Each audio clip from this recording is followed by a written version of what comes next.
Aujourd'hui, c'est la première édition d'un événement qui s'appelle Handicourtsiga, qui est une première en Corse, et ce donc des rencontres partenariales autour des handicaps et de l'inclusion. Handicourtsiga, l'idée c'est de réunir en un même lieu, sur une journée, tout l'ensemble des acteurs associatifs, institutionnels ou également des entreprises qui œuvrent dans le domaine du handicap et de l'inclusion en Corse. Donc le programme est simple, c'est-à-dire que sur la journée, on est ouvert au public de 9h à 18h. On a 2 conférences, une du matin qui se déroule de 10h à midi et qui a pour thématique collectivité de Corse, handicap et inclusion. Puis une conférence de l'après-midi de 14h à 16h qui s'appelle le positionnement du cadre intermédiaire de la fonction publique face au handicap. Et en parallèle, de 9h à 18h sont ouverts également des points d'information avec différents espaces. Donc dans la partie conférence du matin, on va retrouver bien entendu la collectivité de Corse, donc tous les représentants de la collectivité de Corse, et également des associations qui œuvrent dans le domaine du handicap en Corse. Pour celle de l'après-midi, on va retrouver l'Institut régional d'administration de Bastia, la préfecture et d'autres intervenants compétents et qualifiés en termes d'insertion des personnes en situation de handicap dans le monde de l'administration. Ensuite, au niveau des différents espaces d'information, là on a fait différents espaces. Donc on a une partie matériel et technique, une partie droit et services à la personne, on a une partie accessibilité et également une partie sport, loisirs et culture. L'objectif, notre public cible, ce sont les personnes en situation de handicap, les familles, les aidants, mais aussi les professionnels qui travaillent dans ce secteur, qui peuvent venir ici échanger, se rencontrer, découvrir ce que font les uns et les autres, mais aussi trouver des solutions concrètes à leurs problématiques de handicap.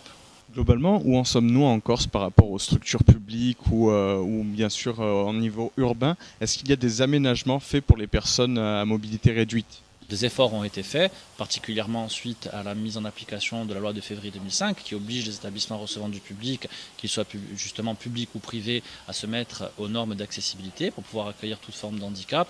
Alors on peut prendre l'exemple de l'IRA qui nous accueille aujourd'hui, avec qui on a une convention de partenariat pour organiser cette journée, que l'on pourra citer comme un exemple, puisque ces bâtiments sont particulièrement accessibles aux personnes en situation de handicap. Et puis ensuite, malheureusement, on peut trouver des contre-exemples, même dans la ville de Bastia ou ailleurs, d'administrations qui ne sont pas forcément au meilleur de ce qu'on peut faire en termes d'accessibilité. Il faut savoir qu'on a choisi la date de cet événement aujourd'hui particulièrement pour se situer en pleine semaine nationale du handicap, donc pour coller avec la thématique nationale. Ensuite, c'est me semble un succès puisqu'on a quand même plus de 70 participants présents et les conférences, comme vous l'avez constaté, sont complètes, c'est-à-dire qu'on a plus de 180 personnes dans l'amphithéâtre pour écouter les conférences qui se dérouleront le matin et l'après-midi. Quant à la récurrence de l'événement, écoutez, moi je souhaite, si l'ensemble des partenaires sont d'accord, qu'on refasse une nouvelle édition peut-être dans 1 an ou 2 ans, ça la récurrence reste à définir, mais pourquoi pas, et puis peut-être certainement la prochaine fois dans le sud. Présentez-nous votre structure. Alors notre structure est une structure qui a 30 places disponibles, donc avec 2 organismes de tutelle que sont l'ARS et le département. Nous accueillons donc, comme je vous ai dit, 30 adultes handicapés qui sont dans la capacité de travailler, donc qui restent 24 heures sur 365 jours par an dans notre structure, et avec des accompagnements professionnels et des activités proposées tout au long de l'année. Parlez-nous de l'importance de ce type d'événement pour votre association.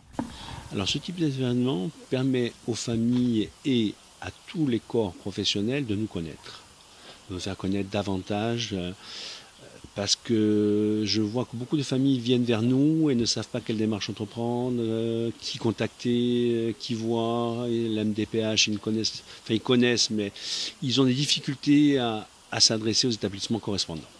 Alors quelle serait la solution en dehors de ce type d'événement pour vous faire connaître? Je pense qu'il faudrait avoir un accueil sur Internet beaucoup plus important que ce que nous avons à l'heure actuelle. Voilà.